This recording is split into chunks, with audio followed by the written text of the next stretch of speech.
Presented by Unique Films. Unique Films. Unique Films. Unique Films.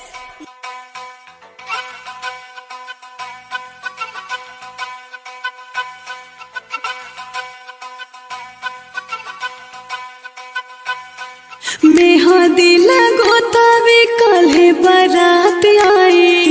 देखो तानी कौन सरवा दुल्हन बनाई, दुल्हन बनाई, दुल्हन बनाई। ओ मेहंदी लगोतावे कल्हे बारात आई।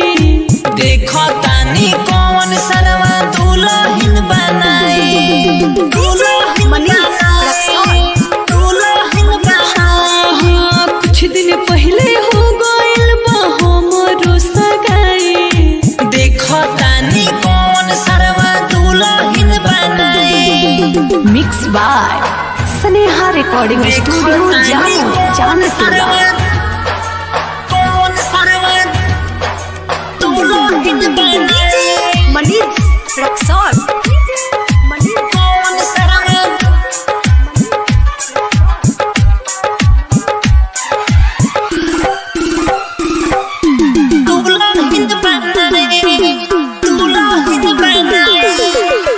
जननी न जान हमरे दिन उतराता। यही से तो जान हमर दिलवा दुखाता। जननी न जान हमरे दिन उतराता। यही से तो जान हमर दिलवा दुखाता। बत मन जाहो, जन जन जाहो, बत मन जाहो। जन जन जाहो। सब रिलेशन में कड़वा बटले बा हमर भाई।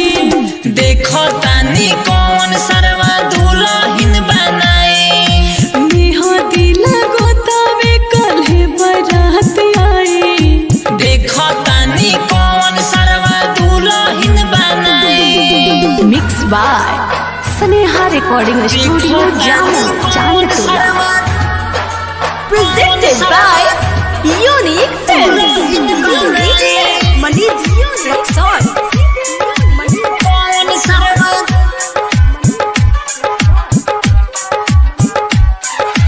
Mixed by Sujit Babu.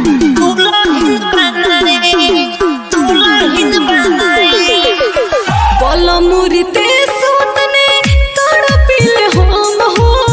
दिलवा के बात सुनो सारा मासूम हो। बोलो मुरीते सुतने तड़पिल हम हो।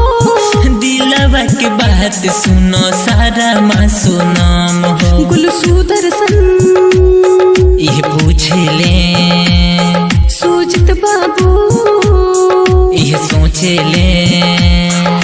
इतने प्यार करेला तो काहे बने लो कसाई। देखो तानी कौन सर